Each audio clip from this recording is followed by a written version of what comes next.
Assalamualaikum warahmatullahi wabarakatuh. Bismillahirrahmanirrahim. Alhamdulillahirabbil alamin wassalatu wassalamu ala asyrafil anbiya'i wal mursalin sayyidina Muhammadin wa ala alihi washabbihi ajmain. Amma ba'du. Yang pertama, marilah kita panjatkan puja dan puji syukur atas kehadiran Allah Subhanahu wa taala yang mana telah memberikan kita kesehatan, kesempatan dan nikmat yang tak terhingga, sehingga pada kesempatan kali ini dan yang berbahagia ini kita bisa melakukan aktivitas sehari-hari kita. Salawat serta salam marilah kita ucapkan kepada Nabi besar kita, baginda Nabi Muhammad SAW, yang mana telah membawa kita dari zaman jahiliyah menuju zaman terang menerang, yakni adanya Islam wal iman. Perkenalkan, nama saya Hamdan Isnar Rizky Rajbil Khair. Saya sebagai moderator dari kelompok 2 yang berjudul Perkembangan Jiwa Keagamaan pada Remaja dan Anak.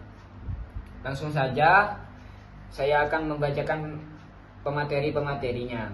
Pemateri 1 yaitu Farah Dwi Aryani, dan pemateri 2 Muhammad Nurul Hidayatullah, dan pemateri 3 Joman Rusidani. Assalamualaikum warahmatullahi wabarakatuh.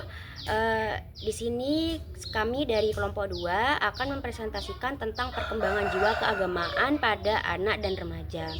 Materi ini penting untuk memahami bagaimana perkembangan dalam diri individu sejak kecil hingga masa remaja. Dalam psikologi agama, perkembangan jiwa keagamaan dipengaruhi oleh faktor kognitif, emosional, dan sosial. Berdasarkan teori Piaget dan penelitian Goldman, pemahaman agama berkembang seiring bertambahnya usia. Awalnya, anak mengenal Tuhan melalui lingkungan sosialnya, tanpa perhatian khusus. Namun, seiring waktu, kesadaran terhadap konsep ketuhanan semakin berkembang. Ada 2 pembahasan dari presentasi kami. Yang pertama, perkembangan jiwa keagamaan pada remaja dan anak-anak. Yang kedua, sifat keagamaan pada remaja dan anak-anak. Sekarang kita akan membahas perkembangan jiwa keagamaan pada remaja dan anak-anak. Yang pertama ada tahap anak-anak, yaitu dari 3 sampai 12 tahun. Tahap ini pemahaman agama anak sangat dipengaruhi oleh faktor eksternal, terutama dari orang tua dan lingkungannya. Menurut Ernest Harms, perkembangan anak dalam memahami Tuhan melewati 3 tahap. Yang pertama ada fase dongeng atau fairy tale stage, yang artinya anak memahami Tuhan seperti tokoh dongeng. Yang kedua ada fase kenyataan atau realistic stage. Pemahaman mulai lebih logis tetapi masih formalistik. Yang ketiga ada fase individu atau individual stage. Anak mulai memiliki pemahaman yang lebih personal terhadap agama. Nah, untuk poin selanjutnya mungkin akan dijelaskan oleh pemateri kedua. Assalamualaikum warahmatullahi taala wabarakatuh. Saya Muhammad Nurul Hidayatullah selaku presentator yang kedua, yaitu akan menjelaskan tentang perkembangan jiwa keagamaan tahap remaja, yaitu yang dinamakan tahap remaja itu mulai dari 12 hingga ke 18 tahun. Masa remaja adalah masa transisi dari pemahaman agama yang otoritatif ke pemahaman yang lebih kritis. Remaja mulai mempertanyakan ajaran agama dan mencari pemahaman yang lebih mendalam. Faktor sosial, budaya, emosional sangat berpengaruh dalam fase ini. Menurut Westerbork, perkembangan keagamaan remaja ditandai oleh 4 tanda, yaitu yang pertama, pertumbuhan pikiran dan mental. Remaja mulai berpikir kritis terhadap ajaran agama. Yang kedua yaitu perkembangan perasaan. Emosi remaja mempengaruhi menghayatan mereka terhadap agama. Sedangkan yang ketiga yaitu pertimbangan sosial. Remaja mengalami konflik antara nilai material dan nilai keagamaan. Sedangkan yang terakhir yaitu perkembangan moral. Perkembangan moral ini ada perbedaan antara remaja yang menerima ajaran agama secara taat dan yang mulai meragukannya. Dari sini kita bisa melihat bahwa perkembangan keagamaan tidak terjadi secara instan, akan tetapi melainkan melalui proses bertahap yang dipengaruhi oleh banyak faktor. Sekarang kita akan membahas sifat-sifat keagamaan yang muncul pada anak remaja.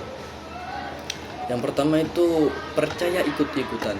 Pada usia 13 sampai hingga 16 tahun ini, banyak remaja yang beragama hanya karena mengikuti lingkungannya.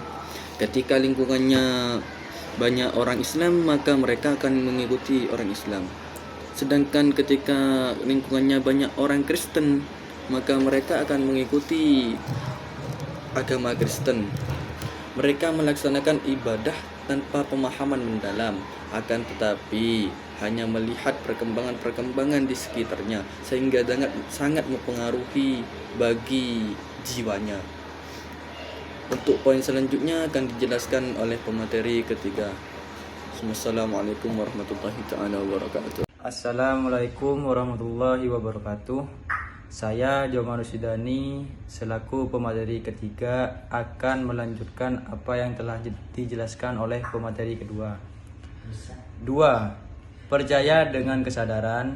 Mulai usia 17 tahun, remaja mulai meneliti dan mempertanyakan agama. Ada 2 bentuk semangat keagamaan dalam fase ini, yakni semangat positif, ingin memahami agama secara lebih murni tanpa pengaruh budaya atau kepercayaan tambahan. Semangat negatif, mulai meragukan atau bahkan menolak aspek tertentu dari ajaran agama. Yang ketiga, kebimbangan beragama.